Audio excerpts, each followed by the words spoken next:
పంజాబ్ ఇక భారతీయ జనతా పార్టీ వశం కాబోతోందా? మిత్రపక్షాలతో కలిసి సుదీర్ఘకాలం పాటు ప్రయాణించడం వల్ల నష్టపోయినటువంటి వాటిలో ఆంధ్రప్రదేశ్, ఒరిస్సా, పంజాబ్ ఎక్కువ. ఆంధ్రప్రదేశ్లో తెలుగుదేశంతో సుదీర్ఘ ప్రయాణం వల్ల లాస్ అయితే, ఒరిస్సాలో బీజేడీతో ప్రయాణం వల్ల లాస్ అయింది. అట్లాగే ఏదైతే పంజాబ్లో అకాలీదళతో సుదీర్ఘ ప్రయాణం వల్ల లాస్ అయింది. మధ్యలో సుదీర్ఘ ప్రయాణమైన లాభపడింది బీహార్లో జేడీయూతో, అట్లాగే శివసేనతో మహారాష్ట్రలో. ఇప్పుడు పంజాబ్లో ఒంటరిగానే పొడి చేస్తుంది. అకాలీదళ్ లాంటి వాళ్ళు మొన్న వెంట పడ్డా కూడా పొత్తు పెట్టుకోలేదు. ఫైనల్గా ఇప్పుడు వచ్చేటప్పటికి స్థానిక ఎన్నికలు ఆమ్ ఆద్మీ పార్టీ ప్రభుత్వం అక్కడ అధికారంలో ఉంది. అంతకుముందు కాంగ్రెస్ పార్టీ ప్రభుత్వం అధికారంలో ఉంది. బీజేపీ అక్కడ మున్సిపల్ పోల్స్లో భారీ విజయాలు నమోదు చేయడం అన్న సంచలనం సృష్టించింది. 85 వార్డులకు కానీ జలంధర్లో 20 గెలుచుకుంది.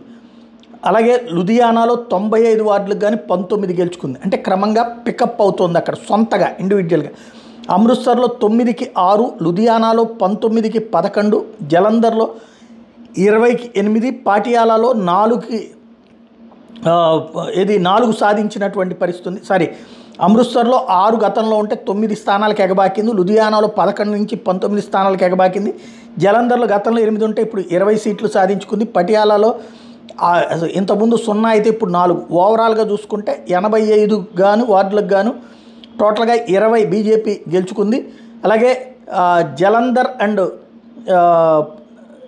19 అవుట్ ఆఫ్ 95 లుధియానా ఈ రెండు కూడా కీలకమైంది. అంటే జలంధర్లోనేమో 85లో 20, లుధియానాలోనేమో 95కి 19 స్థానాలు సాధించింది. అది విజయం అనే కంటే కూడా తన ఉనికిని బలంగా చాటుకుందని చెప్పాలి.